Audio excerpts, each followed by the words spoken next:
사사시대의 어둠, 그 사사시대의 고통의 원인이 무엇일까요? 물론 백성 전체에게 있겠지만 하나님은 특별히 사사시대가 그렇게 어두웠고 사사시대가 그렇게 고통스러웠던 이유는 그들에게 왕이 없었기 때문이다. 그들을 이끌어주고 그들을 바른 길로 인도하며 그들을 보호해줄 진정한 왕이 없었기 때문이다 라고 말씀하셨고, 또 하나의 이유가 있었어요. 무엇일까요? 사사기 뒤편에 보면요, 사사들의 이야기에서 끝나지 않고 레위인들의 이야기로 넘어가요. 하나님의 말씀을 맡았던 레위인들. 그래서 사사시대의 고통과 그 어둠의 원인은 왕이 없었기 때문이기도 하고 말씀을 맡은 자들 때문이었기 그들 때문이기도 하다라고 하나님께서 말씀하셨어요. 이제 하나님의 나라, 남유다의 멸망의 원인은 무엇일까요? 마찬가지로 백성 전체에게 원인이 있겠지만 남유다, 하나님의 나라가 멸망한 이유는 그들에게 진정한 왕이 없었기 때문이에요. 하나님께서 세워놓으신 대로 그 정체성대로 백성들을 이끌고 보호해줄 왕이 없었기 때문이기도 하고, 또 하나는요, 거짓 선지자들 때문이었다라고 하나님은 말씀하고 있어요. 오늘 우리가 읽은 이 본문은 예레미야의 12편의 설교 중에서 이제 10번째 설교, 10번째 예언으로서 특별히 이제 선지자들에게, 거짓 선지자들에게 선포된 메시지입니다. 예레미야는 우리가 어제까지 살펴봤던 것처럼 9번째 설교를 왕들을 향하여 메시지를 선포했던 그래서 9번째 설교는 왕들을 향한 메시지였습니다. 그런데 이제 오늘 본문 이 10번째 설교는요, 선지자들, 거짓 선지자들을 향하여 선포한 메시지인데요. 이 메시지를 통하여서 하나님은 먼저 15절을 보시면, 그러므로 만군의 여호와께서 선지자에 대하여 이와 같이 말씀하시니라. 보라, 내가 그들에게 쑥을 먹이며 독한 물을 마시게 하리니. 왜요? 이는 사악이 예루살렘 뭐로부터? 선지자로부터 나왔다. 하나님께서 이제 이 10번째 설교를 통해서 선지자들에게 메시지를 전하면서 먼저 하나님은 폭로하십니다. 이스라엘 백성들이 왜 멸망하게 되었냐? 남유다가 왜 멸망하게 되었냐? 그 시작점, 그 중심에 누가 서 있다는 거예요? 말씀을 맡았던 선지자들. 그들 때문에, 물론 백성 전체에도 문제가 있지만 그러나 선지자들이, 하나님의 말씀을 맡았다고 하는 선지자들에게 문제가 있었다. 너희들이 원인이다. 너희들이 그 멸망의 원인의 중심에 서 있다. 그렇게 말씀하시면서 이제 12절을 통해서 하나님은 그러므로 그들의 길이 그들에게 어두움 가운데 미끄러운 곳과 같이 되고 그들이 밀어냄을 당하여 그 길에 엎드러질 것이라. 그들을 벌하는 해에 내가 그들에게 재앙을 내리리라. 여호와의 말씀이니라. 하나님께서는 먼저 이스라엘 백성들, 남유다가 멸망하는 원인이 되었던 왕들에게 예레미야의 9번째 설교를 통하여서 메시지를 선포하셨고, 이제 그 중심에 서 있는 선지자들에게, 특별히 거짓 선지자들에게 너희 또한 원인이다 라고 말씀하시면서 그들에게 재앙을 선포하시고 벌을 선포하시고 있는 것입니다. 자, 그러면 거짓 선지자를 분별해야 되잖아요. 그들에게서부터 시작돼서 이스라엘 백성 전체가 다 물들어가지고 멸망의 길로 들어섰다면 거짓 선지자들을 분별해야 되잖아요. 거짓 선지자는 어떻게 구별할 수 있을까요? 선지자와 거짓 선지자의 차이는 무엇일까요? 어떤 특징을 가지고 있고 또 무엇을 통하여서 저 사람은 거짓 선지자다, 저 사람은 참 선지자다라는 것을 알 수 있을까요? 우리는 오늘 이 거짓 선지자들에게 선포된 메시지를 통하여서 거짓 선지자와 참 선지자를 구별하는 그 요소가 무엇인지 한 두 가지로 나누어서 살펴보려고 합니다. 그 첫 번째는요, 무엇을 통해서 알 수 있는가? 열매를 보고서, 그 선지자의 열매를 보고서 알 수 있다라고 말해요. 그러면 사람들이 보통 사람을 판단할 때에 뭘 봅니까? 여러분들은 뭘 보고 사람을 판단합니까? 모든 사람들이 대부분 다 그 사람의 외모를 봅니다. 그리고 또 하나는 뭘 볼까요? 그 사람의 은사를 봐요. 그래서 연예인들이 사람들에게 인정을 받는 이유 중에 하나는 연예인들 외모가 멀끔해요. 그리고요, 은사가 있어요. 잘하거든요. 연기도 잘하고요. 노래도 잘하고요. 뭘 잘해요. 그러니까 사람들이 와, 저 사람이 저렇게 잘하니까, 저 사람은 저러니까, 외모를 봤을 때 멀끔하고, 그러니까 사람들은 어떤 사람을 판단할 때 저 사람의 외모를, 외적인 것을 보고, 그 다음에 그 사람의 은사, 그 사람이 무슨 달란트를 가지고 있는, 이걸 보면서 이만큼 잘하면 저 사람이 그만큼의 달란트를 잘하는 만큼 저 사람은 그 정도의 성품과 인격과 이런 거 가지고 있을 것이다 생각하면서 그렇게 판단을 해요. 근데 하나님은 사람을 볼 때 뭘 보고 판단하라고 말씀하십니까? 우리 보고 중심을 보고 판단하라고 말하잖아요. 왜요? 우리는 중심을 못 보거든요. 사람은 외모를 보거니와 나 여호와는 중심을 본다고 말해요. 그러니까 하나님은 중심을 볼 수 있지만 저와 여러분 제 마음 보이세요? 우리는 아무리 봐도 못 봐요. 그래서 하나님은 우리에게 뭘 보라고 하세요? 열매를 보라고 하세요. 그래서 마태복음 7장에 가보시면요. 15절부터 20절을 읽어보겠습니다. 시작. 거짓 선지자들을 삼가라. 양의 옷을 입고 너희에게 나오나 속에는 노략질하는 일이라. 그들의 열매로 그들을 알지니 가시나무에서 포도를 또는 엉겅퀴에서 무화과를 따겠느냐. 이와 같이 좋은 나무마다 아름다운 열매를 맺고 못된 나무가 나쁜 열매를 맺나니 좋은 나무가 나쁜 열매를 맺을 수 없고 못된 나무가 아름다운 열매를 맺을 수 없느니라. 아름다운 열매를 맺지 아니하는 나무마다 찍어 불에 던져지느니라. 이러므로 그들의 열매로 그들을 알리라라고 말씀하고 있어요. 근데 하나님은요, 저 사람이 진짜 선지자인가 아니면 거짓 선지자인가라는 것을 분별하기 위해서 뭘 보라고 말씀하세요? 열매를 봐라 이렇게 말해요. 왜요? 열매는 그 사람의 영적인 상태를 드러내주는 거울입니다. 우리는 그 사람의 영을 볼 수 없어요. 마음을 볼 수 없어요. 대신에 그 사람의 열매를 보면 저 사람이 어떤 영적인 상태에 있는지가 반드시 거기에 드러나게 돼 있어요. 그리고요, 은사는 주어지는 거예요. 노력하지 않아도 뭐 노래 잘하는 사람들 있잖아요. 백날 연습해도 노래방 가서 백날 연습해도 맨날 막 박자 틀리고 이런 사람이 있는가 하면 저 사람은 연습도 안 했는데 노래를 잘하는 사람이 은사는 주어진 거기 때문에 그 사람의 삶이 담겨 있지 않을 경우가 많아요. 그렇지만 열매는요, 그 사람의 삶이 담겨 있어요.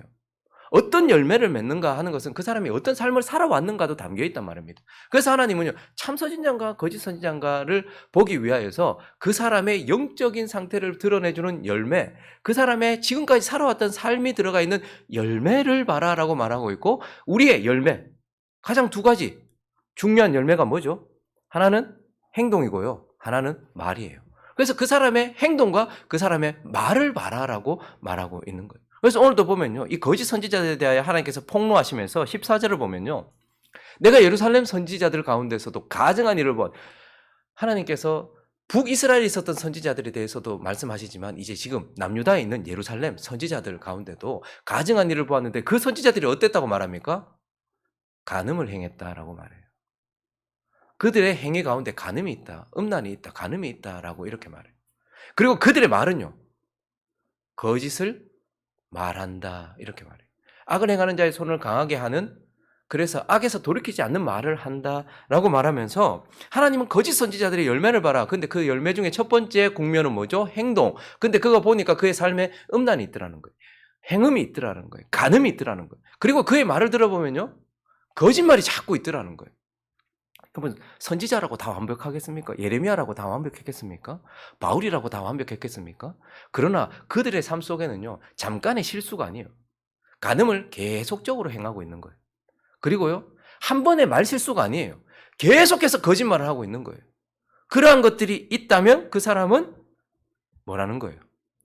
거짓 선지라는 거예요. 왜 예루살렘의 선지자들이 간음을 하고 있었을까요? 하나님 앞에 간음하고 있으니까 그렇죠. 영적인 간음 상태에 빠졌기 때문에 그 영적인 상태를 드러내는 육적인 간음이 반드시 있어요. 하나님 이외에 다른 것들을 사랑하고 있거든요. 하나님 이외에 다른 것들과 음란한 행동을 하고 있거든요. 그러니까 그의 영적인 상태가 간음 상태에 있었기 때문에 육적인 상태의 간음이 반드시 드러난다는 말입니다. 왜 그들이 거짓말 할까요? 하나님 앞에 거짓되거든요. 하나님과의 관계에서 거짓된단 말입니다. 그렇기 때문에 그 거짓이 우리의 삶 속에 드러난단 말이에요. 말로 드러난단 말입니다. 그들이 영적으로 간음 상태에 빠져있기 때문에 그들의 삶 속에는 간음이 있고요. 그들이 하나님 앞에 거짓되기 때문에 그들의 말에는 계속 거짓말. 그러니까 한 번 실수가 아니에요. 계속 있다는 거예요. 제가 얼마 전에 좀 충격적인 이야기를 들었는데, 제가 아는 사역자가 있어요. 같이 사역을 했었는데 외모가 멀끔해요. 그리고 진짜 말을 잘해요. 그리고 찬양을 진짜 잘해요. 근데 두 가지 드러났어요. 한 2년쯤 지나게. 처음에는 몰랐죠. 학벌도 좋고요. 막 그러니까. 처음에는 몰랐어요. 그런데 전혀 몰랐어요. 근데 이렇게 자꾸 있다 보니까 한 2년쯤 이렇게 지나니까 자꾸 소리들이 들려요. 무슨 이야기가 들리냐니까 일단 간음. 자꾸 여청년들한테 밤에 연락을 하고 청년부와 관계도 없는데 자꾸 청년들한테 연락을 하고 여청들을 만나고 뭐 이러면서 자꾸 이상한 쪽으로 나가는 이게 이제 보이기 시작하는 거예요. 그리고 또 하나는요. 거짓말을 계속 시켜요. 뭐 자기가 뭐 앞으로 뭐 아내하고 이혼하겠다는 둥, 뭐 지금 뭐 몸이 많이 안 좋다는 둥, 지금 뭐 내 가정이 뭐 이렇다는 둥, 그래서 나는 뭐 이렇다 그런 이야기를 하면서 자꾸 이상한 거짓말을 자꾸 하는 거예요.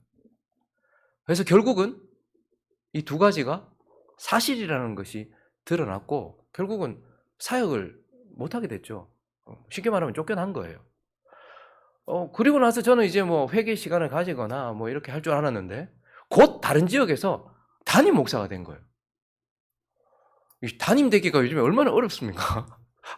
야, 근데 참 담임 목사가 돼서 그 지역에 방송에도 계속 출연하고 그래서 제가 그 이야기를 벌써 그렇게 된 거예요. 그분이 그 같이 사역하던 교회에서 이제 사임하고 난 이후에 얼마 지나지 않아서 담임이 됐고 뭐 방송에도 막 제가 그걸 얼마 전에 들었거든요. 그래서 제가 진짜인가 싶어가지고 요즘에 뭐 우리 유튜버 많잖아요. 그래서 보니까 진짜 그래서 제가 웬만하면 제가 시간이 없으니까 다른 분들 설교를 잘 못 들어요. 이렇게. 근데 제가 이 사람 설교를 한번 들어봐야 돼. 와, 진짜 뜨겁게 설교하더라고요. 막 나왔던 방송 이렇게 보니까요. 막 눈 감고 찬양을 하는데 사람들 전부 은혜 받고. 제가 깜짝 놀랐어요. 와, 외모를 봐서는 그 사람의 은사를 봐서는 그 사람이 진짜인가 얼마나 뜨겁게 막 하나님을 향해서 막 그렇게 막 하더라고요. 막 깜빡 속겠더라고요. 제가 몰랐으면. 와, 구독할 뻔했어요, 진짜. 대단하다. 근데요, 열매를 보면 아니에요. 행음이 그 사람 속에 있어요. 계속 거짓말해요. 몇 마디만 해보면, 여러분, 하나를 거짓말 시키기 위해서는 거짓말을 뭐 7가지인가 8가지인가 뭐 9가지를 해야 된다 하더라고요. 그러니까 조금만 있어 보면요. 우리가 너무 성급하게 판단, 여러분, 옷 10만원, 20만원짜리 살 때도 얼마나 고르고 해요. 누군가의 메시지를 내가 내 삶에 받으려고 하면 최소한 1, 2년 그 사람의 분명히 하나님은 그 사람의 삶에 대해서 드러내세요. 그래서 뭐 몇만 명 막 목회하시는 그런데 조금만 시간이 지나면 자꾸 이상한 소리 들려요. 성적인 어떤 그런 이야기들이 막 들려요. 그런데 아유 저렇게 설교를 잘하시는 사람이 저렇게 많은 사람들을 목회하는 사람이 저렇게 거룩하다고 인정된 사람이 그러려고 아니에요. 분명히 하나님은 드러내세요. 그 사람이 열매를 드러내세요. 자꾸 거짓말을 해요. 그러면 아무리 내한테 감동적인 말을 해도 아무리 그 사람이 외적으로 어떤 은사의 수준 높은 은사를 가지고 있다 할지라도 열매가 아니면 아닌 거예요. 그래서 하나님은 거짓 선지자들을 판단할 때 뭐라는 거예요? 열매를 보라. 그 사람의 삶을 가만히 들여다보라. 오래 보지 않아도요. 하나님이 우리를 긍휼히 여기시기 때문에 드러내 주신다라고 말해요. 그리고 또 하나 오늘 거짓 선지자들을 분별하는 또 하나의 지표 그것이 무엇인가? 하나는 메시지예요. 메시지를 들어보면 알 수 있다라고 말씀하고 있어요. 여러분 거짓 선지자들의 열매를 봐야 되는 것도 중요하지만 그 메시지의 내용. 그래서 여러분들은 목사가 어떤 말을 하든지 성경을 덮어놓고 믿으시면 안 돼요. 베레아 성도들처럼 성경을 보고서 저 사람이 지금 성경에 근거해서 얘기하는 게 맞는가? 성경대로 말하는 것이 맞는가? 하나님의 뜻대로 말하는 것이 맞는가? 이것을 그러니까 저 사람의 말의 아름다움에 거기에 근거를 두면 안 되고요. 말씀대로 하나님의 뜻대로 말하는 거 이거 메시지도 잘 살펴봐야 돼요. 오늘 본문에 보니까 거짓 선지자들의 메시지의 특징이 무엇인가 하니까 16절을 한번 읽어볼까요? 시작. 만군의 여호와께서 이와 같이 말씀하시되 너희에게 예언하는 선지자들의 말을 듣지 말라. 그들은 너희에게 헛된 것을 가르치나니 그들이 말한 묵시는 자기 마음으로 말미암은 것이요 여호와의 입에서 나온 것이 아니라. 그들의 메시지의 특징 첫 번째는 하나님의 입에서 나온 말씀이 아니고요. 자기 마음에서부터 시작됐다라고 말해요. 그러니까 듣고 말하는 게 아니에요. 창작을 한 거예요. 그러니까 시작점이 하늘에 있는 것이 아니고 땅에 있어요. 거짓 선지자의 특징은요. 하늘을 살펴서 하나님을 살펴서 말씀을 계속해서 묵상하고 연구해가지고 이 말씀이 뭐라고 말씀하시는지를 살피기보다는요. 땅을 살피고 사람들을 살펴요. 그래서 이 사람들의 마음에 뭘 주면 사람들이 만족을 할까? 지금 이 사람들의 필요가 뭘까? 이거부터 살펴요. 그래서 그것을 보면서 자기 마음에서 뭘 할까요? 아, 이런 말을 하면 되겠다라고 자기 마음에서부터 시작돼서 그 다음에 뭘 하죠? 본문을 택해와요. 자기가 하고 싶은 말을 근거하기 위해서 본문을 끌어온단 말입니다. 그렇기 때문에 진짜 예레미야 선지자는요, 땅을 보면서 지금 사람들이 뭘 필요로 할까? 사람들의 마음에 뭘 주면 기뻐할까? 이걸 바라봤던 것이 아니고 하나님의 말씀을 들었고 그 말씀을 가지고서 그렇게 해서 그 말씀을 전했단 말입니다. 여러분, 참 선지자든 거짓 선지자든 자신들의 열심과 노력으로 설교를 준비해서 하게 돼 있어요. 그러나 다른 게 뭐죠? 거짓 선지자는요, 자기가 창작한 것을 만들어내어서 사람들에게 준단 말이에요.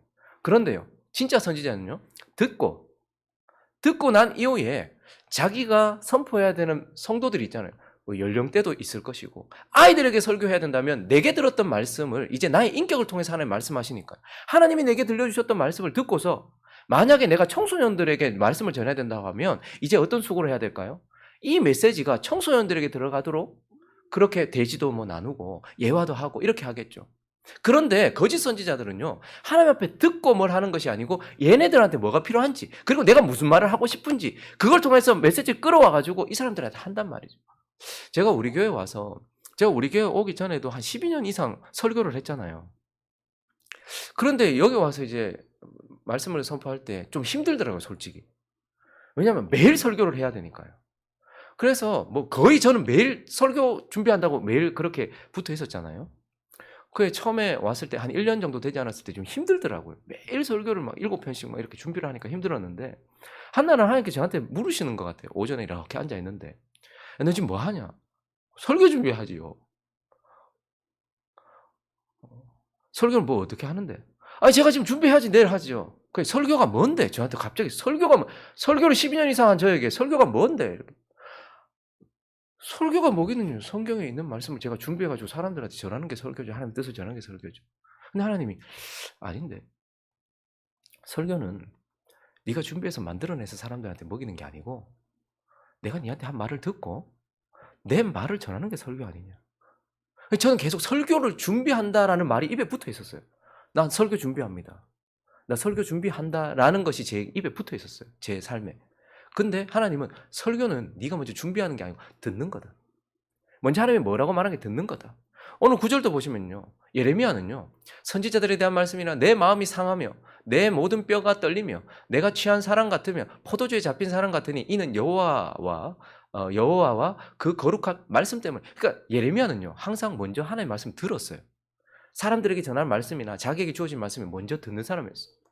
그렇기 때문에 하나님 저에게 말씀하셨던 것이 무엇이냐면 설교는 네가 준비해서 무슨 그 연재 웹툰 작가라든지 뭐 방송 작가처럼 뭐 마감 기한 전에 네가 막 창작을 해가지고 만들어낸 그런 것이 아니라 하나님의 말씀을 먼저 듣고서 네 인격을 통하여서 이제 네가 전해야 될 사람들에게 그 말씀을 전하기 위하여서 대지도 나누고 혹은 뭐 이렇게도 하고 저렇게도 하고. 그래서 제가 우리 교회 와서 설교 패턴이 바뀌었잖아요. 저는 원래 대지 설교자가 아니었습니다. 근데 우리 교회 성도들의 연령을 보면 뭐 50대 이상, 60대, 70대, 80대도 있잖아요. 그렇기 때문에 원톤으로 설교를 하니까 제가 뭐 말이 좀 빠른 편이잖아요. 막 이야기하고 나니까 지나가고 나면 뭐 이러시니까 뭐라도 하나 남겨야 되겠다 싶어서 대지를 나누기 시작한 거예요. 그런데 그것도 제가 창작한 게 아니고요. 제가 만들어낸 게 아니고 하나님께 주신 말씀을 제게 주신 성도들에게 전하려고 하다 보니 그렇게 된 거예요. 분명히 선지자들은 자기의 수고가 들어가게 돼 있어요. 그러나 언제나 처음은 무엇이죠? 하나님의 말씀, 거기서부터 시작돼야 되고 하늘을 먼저 살피고 성경을 먼저 살피고 묵상을 하고 그 다음에 그것이 내게 먼저 들려지고 그 들려진 말씀을 내게 주어진 성도들에게 전하는 것, 그것이 정말 중요한 거예요. 예레미야는 먼저 하나님의 말씀을 들었어요. 그분의 어전 회의에 들어가서 먼저 말씀을 들었어요. 그리고 난 이후에 자기 앞에 서 있는 성도들에게 말씀을 전했단 말이에요. 근데 거짓 선지자들은 어떻게 합니까? 자기 마음에서부터 시작돼요. 사람들을 살펴요. 지금 사람들 뭘 원할까? 자꾸 예레미야가 멸망한다 이런 이야기하고 자꾸 바벨론이 둘러싸고 자기들이 힘들게 하니까 지금 사람들한테 필요한 게 뭐예요? 평안이에요, 평안. 그러니까 이 사람들한테 이런 이야기를 하면 좋겠다. 자기 마음에서부터 시작된 말을 그들에게 하고 있었던 거죠. 그래서 그들의 메시지는요. 이렇게 자기 마음에서부터 시작된다라는 특징을 가지고 있고 또 하나는요. 거짓 선지자들의 메시지의 특징은 바로 회개를 빼앗는다는 거예요. 결코 돌아서지 못하게 만든다는 것이 문제예요. 여러분 오늘 거짓 선지자들에게 메시지를 선포하시면서 하나님이 먼저는요. 벌써 1세기 전에 멸망해버린 북이스라엘에 있었던 거짓 선지자들의 특징을 말하시는데 13절을 보시면요. 내가 사마리아 선지자들. 그러니까 이미 멸망했어요. 북이스라엘은 멸망했잖아요. 예레미야 시대에. 이미 멸망했지만 북이스라엘에 있었던 거짓 선지자들의 특징이 무엇이냐면 그들의 우매함을 보았는데 그들은 바알을 의지하고 예언하여 내 백성 이스라엘을 그릇되게, 그러니까 아예 처음부터 잘못된 걸 가르쳤단 말입니다. 북이스라엘에 있었던 거짓 선지자들은 가짜였다. 거짓을 가르쳤다. 이렇게 말하고 있어요. 왜냐하면 열왕기 상을 가보시면 12장부터 보시면요. 여로보암, 그러니까 원래 사울, 근데 하나님께서 사울의 집안에 문을 닫으시고 다윗을 세우셨죠. 그리고 다윗 이후에 솔로몬. 그런데 솔로몬 이후에 어떻게 됩니까? 나라가 두 개로 갈라져서 북이스라엘과 남유다로 갈라졌단 말이에요. 그래서 이제 북이스라엘이 시작되는 시점에 누가 있었습니까?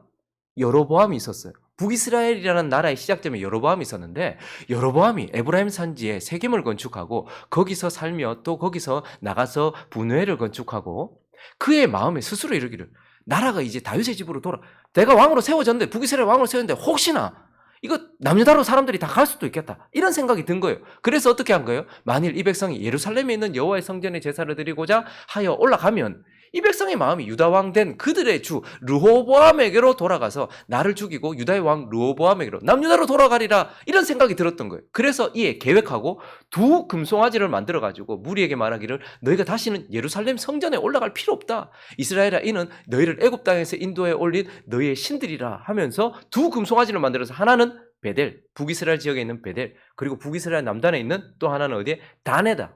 그러니까 성전, 원래 이스라엘 백성들은 한 곳 성전에서 예배를 드려야 되잖아요. 그러니까 북이스라엘 백성들도 예배를 드려야 될 때가 되면 남유다에 있는 성전에 가서 그러면 마음이 혹시나 남유다로 돌아갈까 봐 거기로 가지 못하게 하려고 베델과 단에다가 자기 마음대로 성전을 지었어요.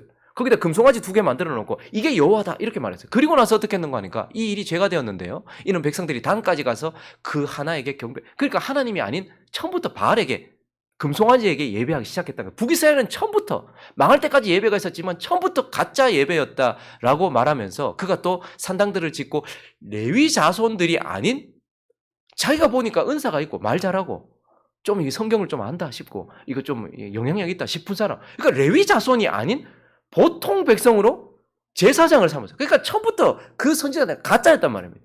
8째 달 곧 그 달 15째 날로 절기를 정하. 원래는 7째 달 15째 날이 원래 하나님께서 정하신 절기인데 절기 날짜도 바꿨어요. 8째 달, 뭐 새로운 거죠. 15째 날로 절기를 정하여 유다의 절기와 비슷하게 하고 제단에 올라가되 베델에서 그와 같이 행하여 그가 만든 송아지에게 제사를 드렸으며 그가 지은 산당의 제사장들을 베델에서 세웠더라 라고 이렇게 말해요.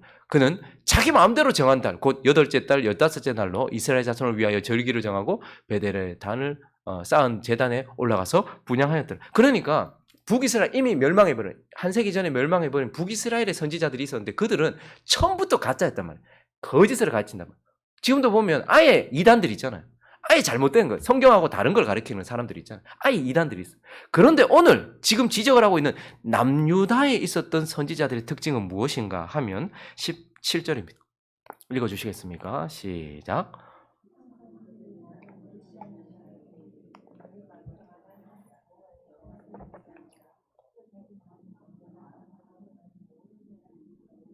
재앙이 너에게 임하지 아니하리라.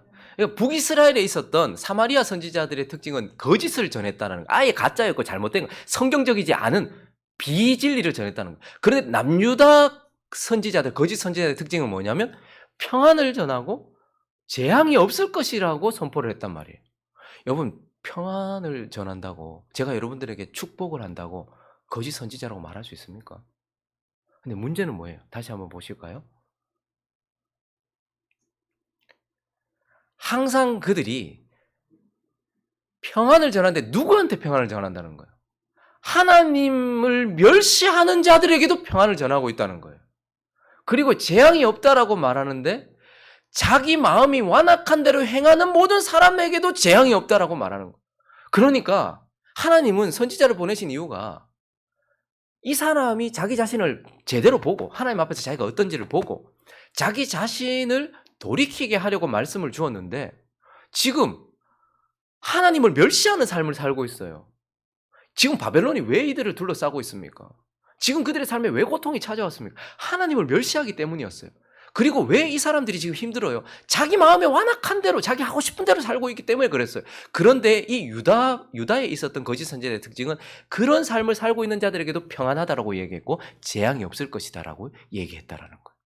그러니까 북이스라엘의 거짓 선지자들은 백성들이 잘못된 길을 가겠다면 남유다의 거짓 선지자들은요. 백성들이 잘못된 길에 서 있는데 돌이키지 못하도록 했다는 말이에요.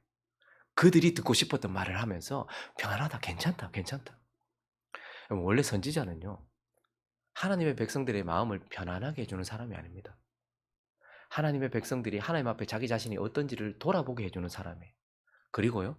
늘 하나님께로 돌아서게 해주는 사람이 선지자예요. 어떤 분들이 이렇게 말해요. 일주일 내내 세상에서 고생하고 힘들고 그래 왔는데 주일날 오니까 또 뭐라 한다. 하다 막 진짜 막 듣기 싫어 죽겠네. 목사라고 그런 말 하고 싶겠습니까? 성도들이 어떤 말을 하면 좋아할지 웃을지 또 어떻게 하면 오늘 은혜 받았다고 하면서 나갈 때 악수할 때 아유 오늘 은혜 받았습니다 이렇게 말할지 목사라고 모르겠습니까? 그런데 하나님 앞에 올바르게 살고 하나님 앞에 지금 거룩하게 하나님을 바라보고 있다면 언제나 하나님께서 축복하시겠죠. 하나님이 언제나 우리한테 뭘 하시는 분 아니잖아요. 근데 우리가 하나님 앞에 옳지 않아요 지금. 지금 우리가 하나님 앞에 지금 패역한 상태에 있어요. 그런데도 축복의 말씀, 재앙이 없다라는 말씀 이건 정말 아닌 거예요. 하나님은 우리에게 필요한 말씀을 주시는 분이고 선지자는 내게 어떤 말이 들려지든지 하나님 주신 말씀을 전하는 사람이어야 한다는 것이죠. 그런데 거짓 선지자들은요. 열매가 달랐고 메시지가 달랐다라고 이렇게 말씀하고 있는 것입니다. 말씀을 정리합니다. 지금도 하나님의 나라가 무너지는 이유 가운데는 진정한 왕이신 예수 그리스도를 따르지 않기 때문이에요. 그리고 또 하나는요. 말씀 맡은 자들 때문이기도 해요. 모든 백성들에게 책임이 있습니다. 교회 전체 책임이 있어요.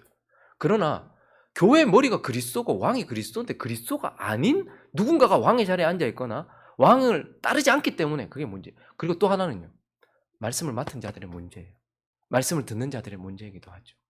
그래서 분별하셔야 됩니다. 여러분들 저를 잘 분별하셔야 돼요. 저 사람이 진짜 열매가 음행은 없는지 부정함은 없는지 돈에 손을 대진 않는지 여자에 손을 대진 않는지 그리고 저 메시지가 하늘로부터 온 게 맞는지 하나님 앞에 듣고 얘기하는 건지 아니면 자기 마음에서부터 오는지 여러분들 지금 보면요 대부분의 교회 성도들이요 자기 교회 목사 설교만 듣는 분은 거의 없습니다. 대부분 보면 담임 목사 한 3-4명 정도 있어요. 메시지를 한 3-4명 정도는 다 들어요. 그런데 열매를 보시고 분별하셔야 돼요. 메시지의 내용을 잘 분별하셔야 돼요. 그리고 하나님께 기도하십시오. 주여 말씀이 결국 내 삶을 만들어 갈 텐데 하나님 내가 바른 메시지를 분별할 수 있도록 해주시고 바른 선지자를 분별할 수 있도록 해주십시오. 기도해야 된다는 거예요. 그러므로 모든 이들에게 책임이 있습니다. 거짓 선지자를 분별하면서 이번 한 주도 하나님께서 주시는 바른 메시지를 듣고 바르게 걸어갈 수 있는 저와 여러분 되시기를 예수 그리스도의 이름으로 축원합니다.